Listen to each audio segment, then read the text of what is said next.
Hello friends, e learning gang की इस video में आपका स्वागत है। दोस्तों, इस वीडियो में हम देखेंगे कि हम किस तरीके से इनकम टैक्स रिटर्न फाइल कर सकते हैं सैलराइड पर्सन के लिए। इस वीडियो में हम सैलरी इनकम को कवर करेंगे जो कि फॉर्म नंबर 16 के हिसाब से होगा। ठीक है, हमारे पास देखिए ये कैलकुलेटर है हमारा वाला, ठीक है, जिसमें असेसमेंट ईयर 2023-24 और 24-25 का हम इनकम टैक्स कैलकुलेट कर सकते हैं। तो यहाँ पर बेनिफिट मिल जाता है कि सारा डिटेल हम एक जगह पर सेव भी कर सकते हैं। तो सैलरी का डिटेल फॉर्म नंबर 16 के हिसाब से हमने यहाँ पर सेव कर लिया हुआ है, ओल्ड न्यू दोनों मेथड से। ठीक है, उसके अलावा हाउस प्रॉपर्टी को भी हम कवर कर लेंगे थोड़ा सा। उसके अलावा अदर सोर्स है तो अदर सोर्स को भी कवर कर लेंगे, डिडक्शन है तो ये सब कुछ हम कवर कर लेंगे इस वीडियो में। इस तरीके से आपको भी सारा इंफॉर्मेशन एक जगह पर नोट डाउन करके रख लेना है। इनकेस आप अगर ये कैलकुलेटर डाउनलोड करना चाहते हैं, लिंक आपको नीचे डिस्क्रिप्शन में मिल जाएगा। फिलहाल इनकम टैक्स की वेबसाइट पर हम आ जाते हैं। सबसे पहले हम लॉगिन कर लेते हैं। ऊपर देखिए लॉगिन का बटन है वेबसाइट पर। पैन नंबर और पासवर्ड का इस्तेमाल करके जल्दी से लॉगिन कर लेते हैं। आगे बढ़ने से पहले मैं आपसे रिक्वेस्ट करूंगा कि आप हमारे चैनल टैक्स फाइलिंग स्कूल को भी जरूर सब्सक्राइब कर लीजिएगा। यहाँ पर आपको इनकम टैक्स से रिलेटेड बहुत सारे इंपॉर्टेंट वीडियोस मिल जाएंगे, लिंक नीचे डिस्क्रिप्शन में है। लॉगिन करते ही इस तरीके से हम डैशबोर्ड पर आ जाते हैं। सबसे पहले तो आपको अपना टीडीएस का डिटेल चेक कर लेना है कि अपडेट हुआ है या नहीं। चेक करने के लिए आपको ई फाइल में जाना है, इनकम टैक्स रिटर्न्स में जाना है और यहाँ पर आपको व्यू फॉर्म 26AS दिखाई देगा। इस पर क्लिक करके आप अपना टीडीएस का डिटेल चेक कर सकते हो। टीडीएस का डिटेल अपडेट होना चाहिए, अदरवाइज आपको पूरा टैक्स क्रेडिट नहीं मिलेगा। ठीक है, अपडेट हो जाएगा, उसके बाद ही आपको आईटीआर फाइल करना है। उसके अलावा सर्विसेज में जाना है, एनुअल इन्फॉर्मेशन स्टेटमेंट यहाँ पर ऑप्शन दिखाई देता है एआईएस का। इस पर क्लिक करके आप इनकम का डिटेल या टैक्स पेमेंट का डिटेल चेक कर सकते हो। बहुत ही इंपॉर्टेंट है क्योंकि 26AS और एआईएस के बेस पर ही आपका जो आईटीआर फॉर्म है प्रोसेस होने वाला है फ्यूचर में। ठीक है, हम डेमो बना रहे हैं तो हम मान के चलते हैं कि हमारा जो 26AS है, एआईएस है, सब कुछ अपडेट है और मैच भी हो रहा है। ठीक है, अब आईटीआर फाइल करने की तरफ हमें आगे बढ़ना है। आईटीआर फाइल करने के लिए यहाँ पर एक बटन है फाइल नाउ का, इस पर हमें क्लिक कर देना है। अदरवाइज ई फाइल में जाएंगे, इनकम टैक्स रिटर्न है, पहला ऑप्शन है फाइल इनकम टैक्स रिटर्न। ठीक है, चाहे वहां पर क्लिक करिए चाहे यहाँ पर सेम पेज पर ही आप जाएंगे। असेसमेंट ईयर सेलेक्ट करने का पेज आ गया है। यहाँ पर असेसमेंट ईयर हम सेलेक्ट कर लेंगे। उसके बाद सेलेक्ट मोड ऑफ फाइलिंग है, ऑनलाइन हम सेलेक्ट करेंगे क्योंकि ऑनलाइन हमें फाइल करना है। नीचे कंटिन्यू का बटन है, इस पर क्लिक करेंगे।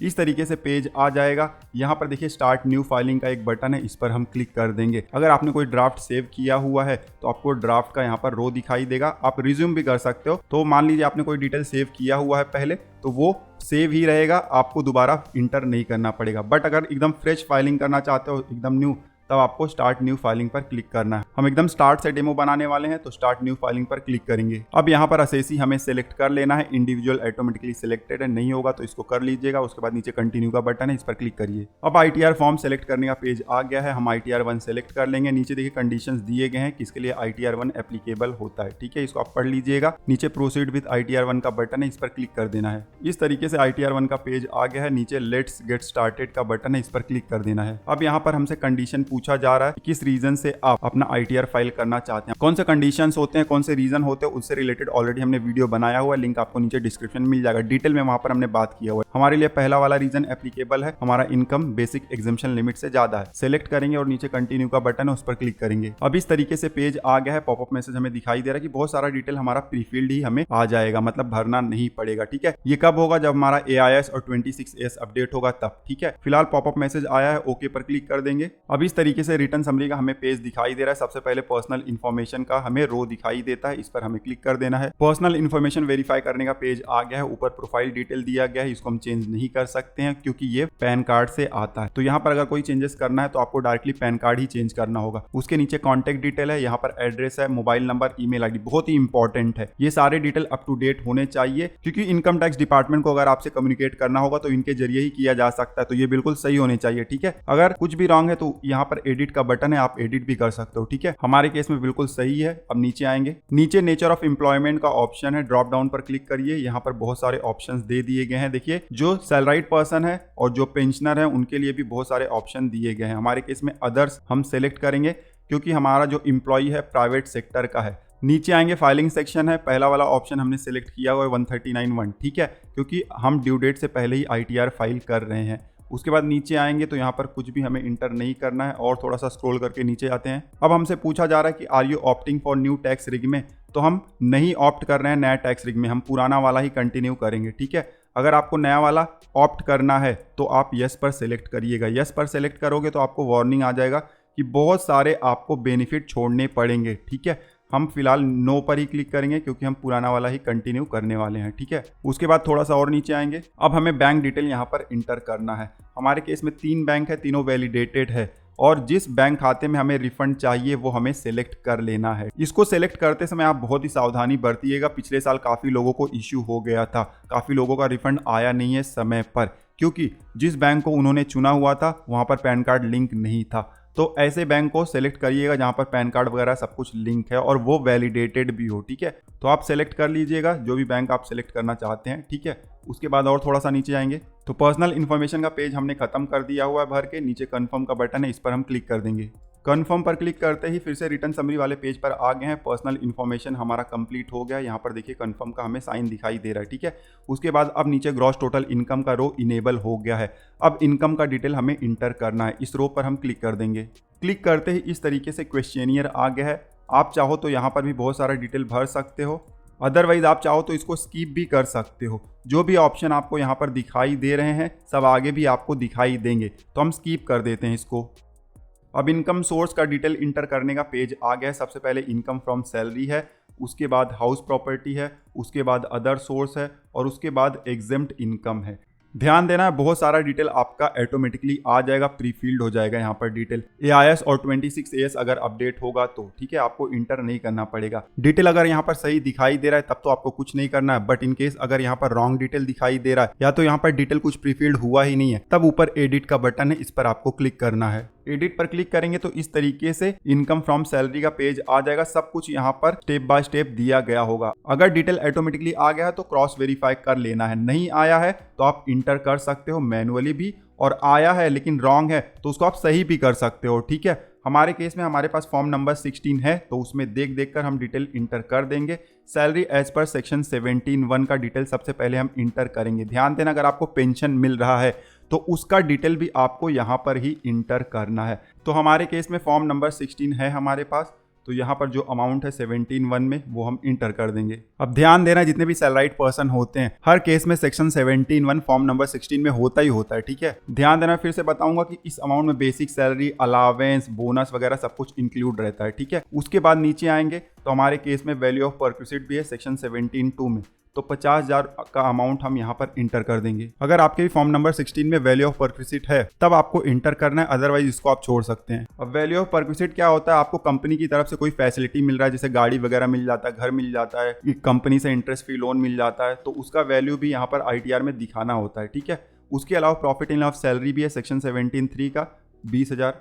तो फॉर्म नंबर 16 के हिसाब से हमने सैलरी का डिटेल भर दिया हुआ है। उसके बाद नीचे आएंगे, मान लीजिए आप कोई रिटायरमेंट बेनिफिट अकाउंट मेंटेन करते हो नोटिफाइड कंट्री में सेक्शन 89A के तहत। तो कौन सा नोटिफाइड कंट्री है? 3 कंट्री है। इन कंट्रीज में अगर आप रिटायरमेंट बेनिफिट अकाउंट मेंटेन करते हो तो सिलेक्ट कर लीजिए कंट्री और अमाउंट इंटर कर दीजिए।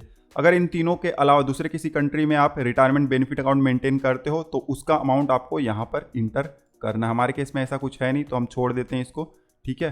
थोड़ा सा नीचे आएंगे तो अब यहाँ पर एग्जेम्प्ट अलावेंस का ऑप्शन मिल जाता है। काफ़ी लोगों को हाउस रेंट अलावेंस का एग्जेम्पशन मिलता है, फिर चाइल्ड एजुकेशन अलावेंस का एग्जेम्पशन मिलता है। बहुत तरीके के अलावेंस होते हैं जिन पर छूट मिलता है। आप देख सकते हो बहुत सारे ऑप्शंस यहाँ पर अवेलेबल हैं। देख लीजिएगा, जो एप्लीकेबल होगा आप सेलेक्ट कर लीजिएगा। अगर हाउस रेंट अलावेंस एग्जेम्प्ट है तो उसको सेलेक्ट कर लीजिए, सेक्शन 10(13)A वाला ऑप्शन है, ठीक है। अमाउंट यहाँ पर इंटर कर दीजिए। हमारे केस में अमाउंट है थोड़ा सा 22,000, तो हम जल्दी से इंटर कर देंगे।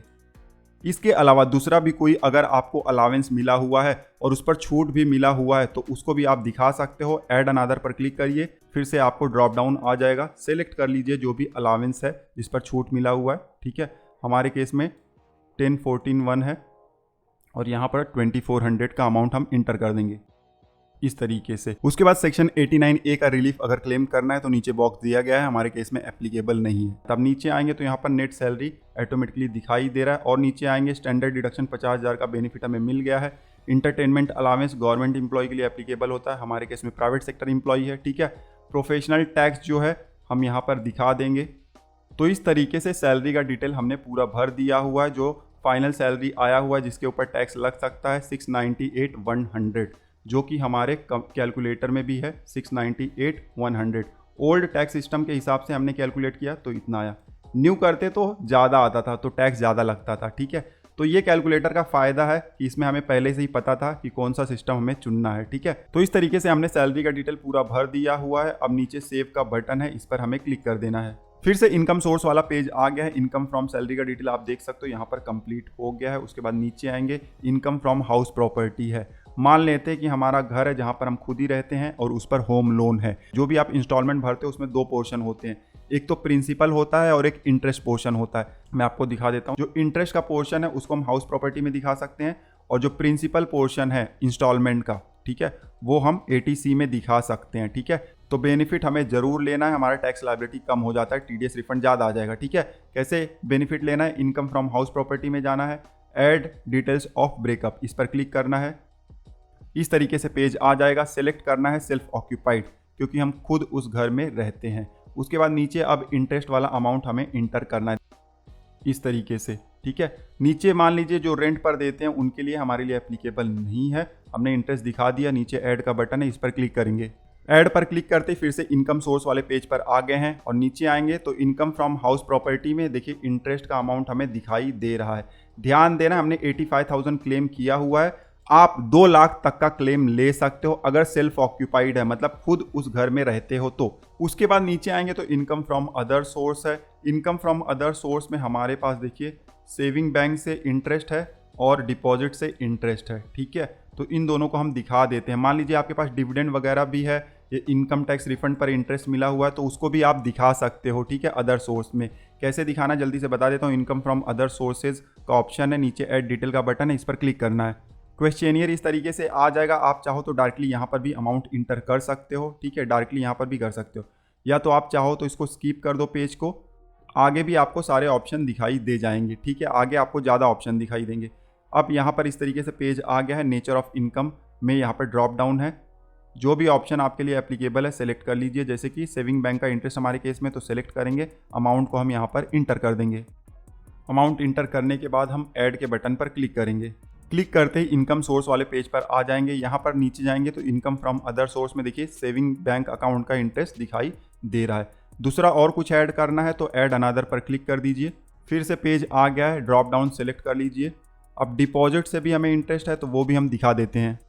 अमाउंट इंटर करने के बाद ऐड पर क्लिक कर देंगे। फिर से इनकम सोर्स वाला पेज आ गया, स्क्रॉल करके नीचे जाएंगे। इनकम फ्रॉम अदर सोर्स में आप देख सकते हो सेविंग बैंक का और डिपॉजिट दोनों भी अमाउंट यहाँ पर आ गया। उसके अलावा भी देखिए अगर कोई आपके पास इनकम है अदर सोर्स का, जैसे कि डिविडेंड वगैरह, interest from income tax refund है, फिर डिविडेंड है, इस तरीके के इनकम भी है तो उनको आप दिखा सकते हो सेलेक्ट करके, ठीक है।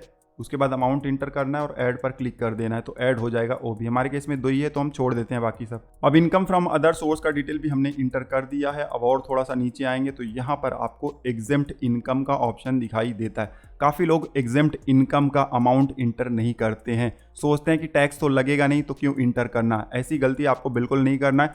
एग्जेम्प्ट अमाउंट अगर आपको रिसीव हुआ है तो आपको ज़रूर दिखाना है। ऐड अनादर पर क्लिक करेंगे, बहुत सारे ऑप्शन आपको यहाँ पर दिखाई दे जाएंगे। मान लीजिए कोई एग्रीकल्चर इनकम है जो कि 5,000 से कम है, या तो आपको कोई LIC से मैच्योरिटी अमाउंट रिसीव हुआ है, या आपको PF वगैरह आपको मिला हुआ है, तो जो भी एग्जेम्प्ट इनकम है या आपको गिफ्ट मिला हुआ है अपने फैमिली मेम्बर से, तो उन सबको आप दिखा सकते हो यहाँ पर मेंशन करके, ठीक है। अमाउंट इंटर कर दीजिएगा और ऐड कर दीजिएगा। ध्यान देना, फिर से कहूँगा कि एग्जेम्प्ट इनकम अगर रिसीव हुआ तो दिखाना जरूर है, अदरवाइज नोटिस आ सकता है। इनकम टैक्स डिपार्टमेंट आपसे पूछ सकता है कि किस चीज़ का पैसा है, तब आपको जवाब देना ही पड़ेगा। तो इससे अच्छा है कि ITR में आप पहले से ही जवाब दे दीजिए, ठीक है। हमारे केस में है नहीं तो हम कैंसिल कर देते हैं। अब सैलरी का detail, house property, other source सब कुछ हमने भर दिया हुआ है। नीचे कन्फर्म का बटन है, इस पर हम क्लिक कर देंगे। फिर से रिटर्न समरी वाले पेज पर हम आ गए हैं। हमारा ग्रॉस टोटल इनकम का जो डिटेल था कंप्लीट हो गया है। यहाँ पर कन्फर्म का साइन दिखाई दे रहा है। अब नीचे टोटल डिडक्शन का हमें रो दिखाई दे रहा है, इनेबल हो गया है, इस पर हम क्लिक करेंगे। इस तरीके से क्वेश्चनियर आ गया है। आप चाहें तो डायरेक्टली यहाँ से भी अमाउंट इंटर कर सकते हो, या तो आप चाहो तो इसको स्किप कर दो, आगे सारे ऑप्शन आपको दिखाई दे जाएंगे, ठीक है। स्किप द क्वेश्चंस पर हम क्लिक करेंगे, यस। अब इस तरीके से पेज आ गया है डिडक्शन इंटर करने का। ऊपर आपको देखिए यहाँ पर कुछ ऑप्शन दिखाई दे रहे हैं, ठीक है। ATD दिखाई दे रहा है, हमारे केस में ATD है, ठीक है। ऐड ATD पर क्लिक करेंगे।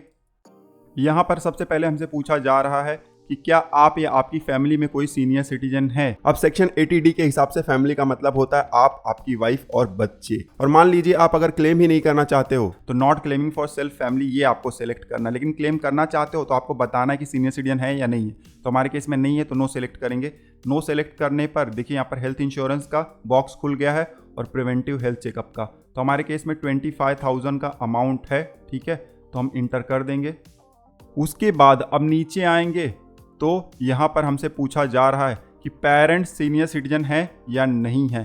पेरेंट्स के लिए अगर क्लेम करना है तब आपको जवाब देना है, अगर क्लेम नहीं करना है तो नॉट क्लेमिंग फॉर पेरेंट्स पर क्लिक कर देना है। अगर क्लेम करना है और सीनियर सिटीजन भी हैं तो यहाँ पर देखिए बहुत सारे ऑप्शन खुल जाते हैं। सीनियर सिटीजन के केस में देखिए मेडिकल एक्सपेंडिचर भी आप क्लेम कर सकते हो। मान लीजिए आपने अपने पेरेंट्स के लिए खर्च किया हुआ है, मेडिकल एक्सपेंडिचर किया हुआ है, तो उसका डिडक्शन आप ले सकते हो, ठीक है। हमारे केस में हम क्लेम नहीं करने वाले हैं तो नॉट क्लेमिंग फॉर पेरेंट्स पर क्लिक करेंगे, ठीक है, क्योंकि पेरेंट्स अपने ITR में खुद ही क्लेम करते हैं। तो यहाँ पर 80D का डिटेल हमने भर दिया हुआ है, नीचे ऐड का बटन है, इस पर क्लिक करेंगे। क्लिक करते ही डिडक्शन वाले पेज पर आ गए हैं। 80D का देखिए यहाँ पर डिटेल ऐड हो गया है। उसके बाद नीचे आएंगे, सेक्शन 80 TTA का भी ऑप्शन हमारे केस में है, ऐड 80 TTA पर क्लिक करेंगे क्योंकि सेविंग बैंक से इंटरेस्ट हमें मिला हुआ था, ठीक है, 1120 रुपया। तो 10,000 से कम का अगर इंटरेस्ट होगा तो उसको आप क्लेम कर सकते हो। ये देखिए सेविंग बैंक अकाउंट का इंटरेस्ट, ठीक है। हमारे केस में अदर सोर्स में हमने 1120 रुपया दिखाया हुआ था तो उसका यहाँ पर हम डिडक्शन भी ले लेंगे। ध्यान देना, इस तरीके से आपको वार्निंग आते रहेगा बार बार, लेकिन जो भी डिटेल आप इंटर कर रहे हो सही है और आपके पास प्रूफ है तब आपको चिंता की कोई बात नहीं, आप इस वार्निंग को इग्नोर कर सकते हो, ठीक है। हम ऐड पर क्लिक कर देंगे। डिडक्शन वाले पेज पर हम फिर से आ गए। 80D और 80 TTA यहाँ पर ऐड हो गया है। ध्यान देना, अगर आप सीनियर सिटीजन हैं तो सेक्शन 80 TT भी आपके लिए एप्लीकेबल होगा। यहाँ पर 50,000 तक का बेनिफिट आपको मिल जाता है, ठीक है। अब आगे बढ़ते हैं और जो दूसरे डिडक्शन बचे हुए हैं उनको भी हम क्लेम कर लेते हैं। हमारे केस में सेक्शन 80C भी है, 1,20,000। तो देखिए यहाँ पर आपको कभी कभी दिखाई नहीं देता है 80C, ठीक है, तो चिंता की कोई बात नहीं। आपको नीचे आएंगे तो यहाँ पर शो ऑल डिडक्शन का एक बटन है, इस पर क्लिक कर देना है। अब देखिए यहाँ पर आपको बहुत सारे डिडक्शन दिखाई दे रहे हैं, तो जो भी आपके लिए एप्लीकेबल होगा आप इंटर कर दीजिएगा। हमारे केस में 80C है, सेलेक्ट करेंगे और नीचे ऐड पर क्लिक करेंगे और यहाँ पर टोटल अमाउंट इंटर करेंगे। हमारे केस में 80C में देखिए LIC का प्रीमियम है और होम लोन का प्रिंसिपल है, तो टोटल 120 हुआ, तो टोटल अमाउंट हम इंटर कर देंगे।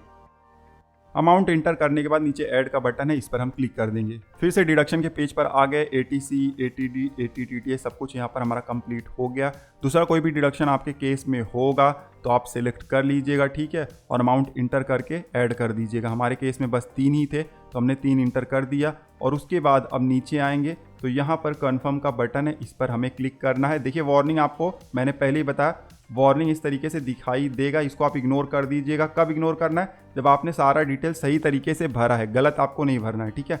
अब नीचे कन्फर्म का बटन है, क्लिक कर देंगे। फिर से रिटर्न समरी का पेज आ गया है। अब देखिए टोटल डिडक्शन का पेज भी कंप्लीट हो गया, यहाँ पर कन्फर्म का साइन दिखाई दे रहा है। अब नीचे आएंगे, यहाँ पर टैक्स पेड का रो इनेबल हो गया है। जो भी टैक्स पेमेंट TDS वगैरह है इस सेक्शन में आपको दिखाना होता है। टैक्स पेड वाले रो पर हम क्लिक कर देते हैं। कोई भी TDS आपका डिडक्ट हुआ है, कोई भी टैक्स पेमेंट आपने किया हुआ है, इस पेज पर आपको दिखाई दे जाएगा। जैसे कि हमारे केस में देखिए TDS दिखाई दे रहा है यहाँ पर 25,000। उसके अलावा जो टैक्स पेड हमने किया हुआ था वो भी कुछ यहाँ पर अमाउंट दिखाई दे रहा है, ठीक है। शो डिटेल पर क्लिक करोगे, कंप्लीट डिटेल दिखाई दे जाता है इस तरीके से। ये जो अमाउंट हमने दिखाया हुआ है, ये जो यहाँ पर डिटेल डाला हुआ है, ये फेक है, ठीक है, डेमो बना रहे हैं इसीलिए। लेकिन आपके केस में बिल्कुल सही सही दिखाई देगा। आपको क्रॉस वेरीफाई कर लेना है जो भी है। मेनली तो आपको TDS का अमाउंट और जो इनकम है वो आपको जरूर वेरीफाई कर लेना है कि सही दिखाई दे रहा है या नहीं। और उसके अलावा जो भी आपका अमाउंट दिखाई दे रहा है, यही अमाउंट 26AS में भी दिखाई दे रहा है या नहीं। 26AS में आपका ज़्यादा अमाउंट दिखाई दे रहा है, यहाँ पर कम दिखाई दे रहा है, तो आप इसको अपडेट कर सकते हो। सेलेक्ट करके आप एडिट भी कर सकते हो, ठीक है। मान लीजिए यहाँ पर नहीं दिखाई दे रहा है लेकिन आपका TDS डिडक्ट हुआ है, 26AS में दिखाई दे रहा है, तो आप मैनुअली ऐड भी कर सकते हो। शो डिटेल्स में जाएंगे तो ऐड अनदर का बटन दिखाई देगा, इस पर क्लिक करना है। इस तरीके से पेज आ जाएगा। सबसे पहले 10 नंबर आपको इंटर करना है डिडक्टर का, उसके बाद डिडक्टर का नाम यहाँ पर इंटर करना है, उसके बाद कितना इनकम है जिसके ऊपर TDS डिडक्ट हुआ है, और नीचे TDS का अमाउंट आपको इंटर करना है। तो इस तरीके से मैनुअल भी हम इंटर कर सकते हैं अगर प्रीफिल डेटा नहीं आता है तो। लेकिन ध्यान देना 26AS में दिखाई देना चाहिए, तभी आपका TDS अप्रूव होगा। 26AS में दिखाई नहीं दे रहा है और आप मैनुअली वैसे ही ऐड करोगे तो अप्रूव नहीं होगा, ठीक है। अगर आपका TDS डिडक्ट हुआ है 26 ईयर्स में नहीं दिखाई दे रहा है तो आपको कंपनी से कांटेक्ट करना, एम्प्लॉयर से कांटेक्ट करना, उसको अपडेट करवाना है, ठीक है, सही समय पर। अब डिटेल जब आप इंटर कर दो तो ऐड पर क्लिक कर देना है। तो इस तरीके से आपको यहाँ पर TDS का अमाउंट दिखाई दे जाएगा। आप शो डिटेल पर क्लिक करोगे तो इस तरीके से आपको रो दिखाई देता है, ठीक है। तो इस तरीके से आपको TDS का डिटेल चेक कर लेना है, सैलरी वाला।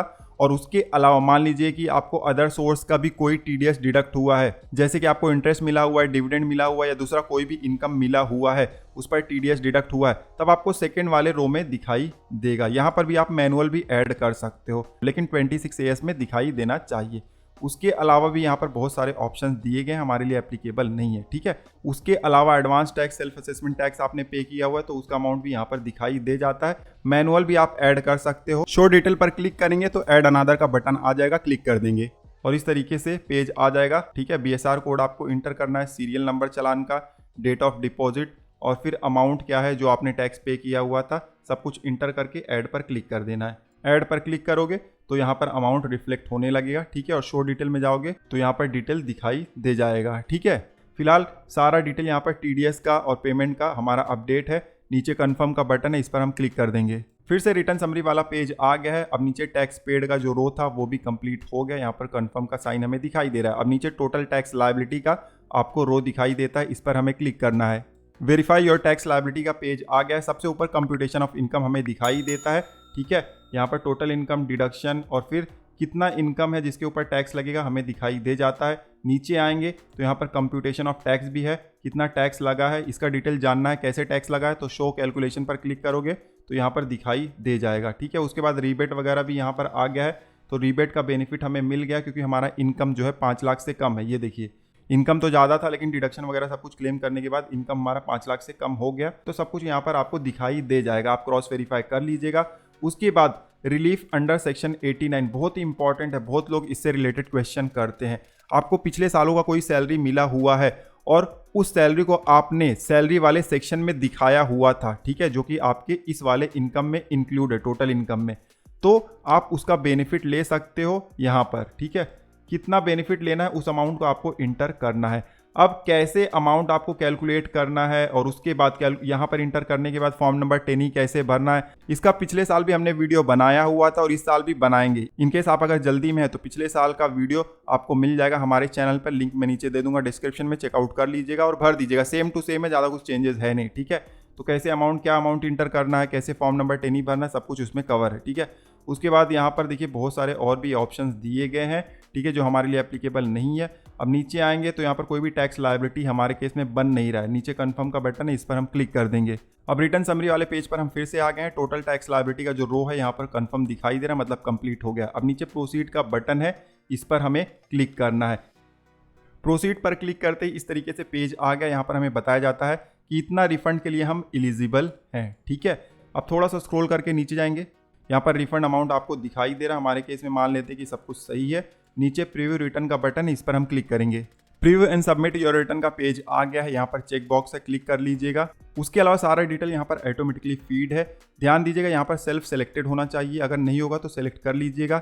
उसके अलावा आप यहाँ पर प्लेस इंटर कर सकते हो इस तरीके से। हमारे केस में हमारा IP एड्रेस था, ठीक है। IP एड्रेस भी अगर आप रहने दोगे तो भी चल जाएगा, कोई चिंता की बात नहीं है। थोड़ा सा नीचे आएंगे स्क्रॉल करके, नीचे प्रोसीड टू प्रीव्यू का बटन है, इस पर क्लिक करेंगे। अब प्रीव्यू का पेज आ गया है। सारा डिटेल आपको यहाँ पर वेरीफाई कर लेना है क्योंकि ये आखिरी बार आपको वेरीफाई करने का मौका मिलेगा, ठीक है। सब कुछ वेरीफाई कर लीजिएगा। स्क्रॉल करके नीचे जाना है आपको। जो भी आपका इनकम का डिटेल, डिडक्शन का डिटेल, जो भी आपका यहाँ पर TDS रिफंड बन रहा है, सब कुछ आप वेरीफाई कर लीजिएगा, ठीक है। अगर सब कुछ सही है तो आपको एकदम नीचे जाना है और यहाँ पर प्रोसीड टू वैलिडेशन का बटन है, इस पर आपको क्लिक करना है। अब इस तरीके से पेज आ जाता है। ITR 1 validation successful. हमने जो भी डिटेल इंटर किया हुआ था सब कुछ बिल्कुल सही था, कोई भी एरर मिला नहीं है, ठीक है। तो इस तरीके से आपको पेज आ जाए तब तो बहुत ही अच्छी बात है। अगर कुछ एरर आता है तो यहाँ पर ऑप्शन भी दिया गया होता है कि कैसे उसको सही करना। हमारे केस में सब कुछ सही है। नीचे प्रोसीड टू वेरिफिकेशन का बटन है, इस पर हमें क्लिक कर देना है। अब कंप्लीट योर वेरिफिकेशन का पेज आ गया है। यहाँ पर 3 ऑप्शन दिए गए हैं। तुरंत अभी आपको E-वेरीफाई करना है या बाद में E-वेरीफाई करना है, या तो E-वेरीफाई का ऑप्शन अगर आप यूज़ नहीं करना चाहते हो, ITR का कॉपी आप भेज सकते हो बैंगलोर। ध्यान देना 30 दिन के अंदर वहाँ पर पहुँच जाना चाहिए। जैसे ही आप ITR सबमिट करते हो उसके 30 दिन के अंदर, ठीक है। E-वेरीफाई लेटर पर भी क्लिक करोगे तो जैसे ही ITR सबमिट करते हो 30 दिन के अंदर ही E-वेरीफाई आपको कर लेना है। हमने एक सेपरेट वीडियो बनाया हुआ है जिसमें E-वेरिफिकेशन के जितने भी तरीके हैं सबको एड्रेस किया हुआ है, सबका डेमो बनाया हुआ है, तो लिंक आपको नीचे डिस्क्रिप्शन मिल जाएगा, आप चेकआउट कर सकते हो। तो हमारे केस में मान लेते हैं अभी हम वेरीफाई करना चाहते हैं, तो E-वेरीफाई नाउ पर क्लिक करेंगे और नीचे कंटिन्यू का बटन है, क्लिक करेंगे। अब इस तरीके से बहुत सारे ऑप्शन हमें दिखाई दे जाते हैं। सबसे पहला वाला ऑप्शन ही बेस्ट है, आधार OTP के जरिए आप अपना E-वेरिफिकेशन कंप्लीट कर सकते हैं। उसके अलावा EVC भी जनरेट कर सकते हो, नेट बैंकिंग के जरिए भी, बैंक अकाउंट के जरिए भी, डीमेट अकाउंट के जरिए। बैंक अकाउंट अगर आपने ऐड किया हुआ था और वो वैलिडेटेड था और EVC इनेबल था, तब आप EVC जनरेट कर सकते हो। अगर EVC इनेबल का आपको ऑप्शन नहीं आया था बैंक अकाउंट ऐड करते समय या नहीं हुआ था, तब आप नहीं जनरेट कर सकते हो, ठीक है। लेकिन बहुत ही आसान तरीके हैं, बैंक अकाउंट, फिर आधार OTP, उसके अलावा नेट बैंकिंग, बहुत आसान तरीके हैं। तो इन सबको भी हमने कवर किया हुआ है किस तरीके से आप इनका इस्तेमाल कर सकते हो, ठीक है। हमारे केस में हम आधार OTP का ही इस्तेमाल कर लेते हैं, ठीक है। और उसके बाद कंटिन्यू पर क्लिक करेंगे।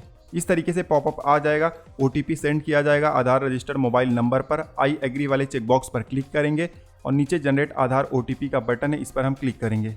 क्लिक करते ही इस तरीके से स्क्रीन आएगा और आधार रजिस्टर्ड मोबाइल नंबर पर एक OTP आएगा। उस OTP को यहाँ पर इंटर कर देना है। फिर नीचे वैलिडेट का बटन है, इस पर हमें क्लिक करना है। वैलिडेट पर क्लिक करते ही इस तरीके से कंफर्म सबमिशन ऑफ रिटर्न का पॉपअप मैसेज आ जाता है। सब कुछ डिटेल अगर आपको सही है और आप ITR फाइल करना चाहते हो तो सबमिट का बटन है, इस पर आपको क्लिक कर देना है। और सबमिट पर क्लिक करते ही इस तरीके से स्क्रीन आ जाएगा। हमारा ITR सक्सेसफुली फाइल हो गया है और वेरीफाई भी हो गया है। अब हमें कुछ भी नहीं करना है, सिर्फ वेट करना है ITR प्रोसेस होने का, ठीक है। नीचे देखिए आपको डाउनलोड रिसिप्ट का बटन दिखाई दे रहा है, इस पर क्लिक करके आप एक्नॉलेजमेंट को डाउनलोड कर सकते हैं। तो इस तरीके से आप इनकम टैक्स रिटर्न अपना फाइल कर सकते हो, TDS क्लेम कर सकते हो और जल्दी आपका TDS रिफंड आपके बैंक खाते में आ जाएगा। ध्यान देना, बहुत सारे इंपॉर्टेंट चीजों को हमने डिस्कस किया हुआ है, फिर भी कोई डाउट हो तो आप नीचे कमेंट करके पूछ सकते हो। इस वीडियो में बस इतना ही, मिलते हैं आपसे अगले वीडियो में, तब तक आप हंसते रहें, मुस्कुराते रहें। धन्यवाद।